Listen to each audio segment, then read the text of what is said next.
College ലൈഫിന് ശേഷം ഞാൻ നിന്നെ ശരിക്കും മിസ് ചെയ്തു സുമി. നിന്നെ എപ്പോഴെങ്കിലും കാണുമ്പോൾ ഒരു കാര്യം പറയണമെന്ന് ഞാൻ ആഗ്രഹിച്ചിരുന്നു. പക്ഷേ നീ എവിടെയാണെന്നുള്ള കാര്യം എനിക്കറിയില്ലായിരുന്നു. Because I love you. അപ്പൊ ശരി ഏതാണ് തെറ്റേതാണെന്ന് ശരിക്കും ജഡ്ജ് ചെയ്യാൻ പറ്റിയില്ല. അതിനുള്ള പക്വതയില്ലായിരുന്നു. പക്ഷെ ഇപ്പൊ എല്ലാം മനസ്സിലായി. നിന്റെ ജീവിതത്തിൽ മറ്റാരെങ്കിലും ഉണ്ടോ ഇല്ലയോ എന്ന് എനിക്കറിയേണ്ട ആവശ്യമില്ല. അതുകൊണ്ട് ഞാൻ ധൈര്യമായിട്ട് എല്ലാം പറഞ്ഞു.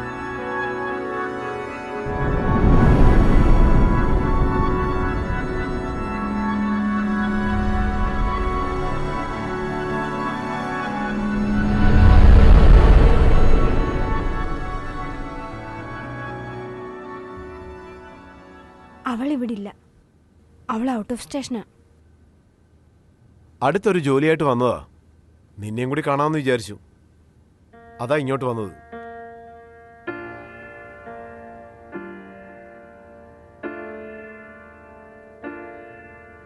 ഞാനിപ്പോ വന്നത് നിന്റെ അടുത്തുനിന്ന് ഉത്തരം തേടിയാണ് സുമി. നമുക്ക് രണ്ടുപേർക്ക് വിവാഹം കഴിക്കാം.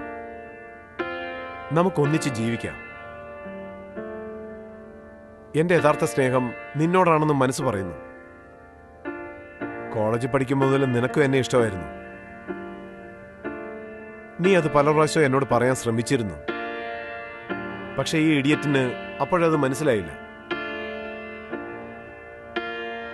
പറയൂ സുമി, ഞാൻ പറഞ്ഞത് സത്യമല്ലേ? അല്ല തെറ്റാണോ?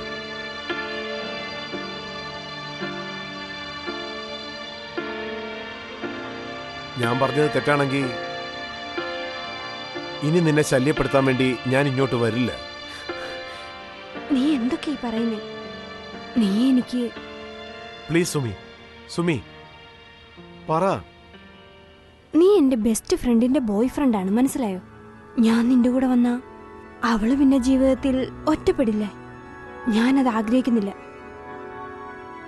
നോക്ക്, ഞാൻ അവിടെ എക്സ് ബോയ് ഫ്രണ്ട് മാത്രമല്ല, നമുക്ക് രണ്ടുപേർക്കും അറിയാം അവൾ എന്നെ ഒരിക്കലും പ്രേമിച്ചിട്ടില്ലെന്ന്. സുമി, എനിക്ക് ഒരു കാര്യം മാത്രം അറിഞ്ഞാൽ മതി. നീ എന്നെ ഇഷ്ടപ്പെട്ടിരുന്നോ അതേ ഇല്ലയോ എന്ന് പറ സുമി, പറ പ്ലീസ്, പറയൂ. ഞാൻ സ്നേഹിച്ചിരുന്നു. ജീവന് തുല്യം നിന്നെ ഞാൻ സ്നേഹിച്ചിരുന്നു. നീ എനിക്ക് ജീവനായിരുന്നു.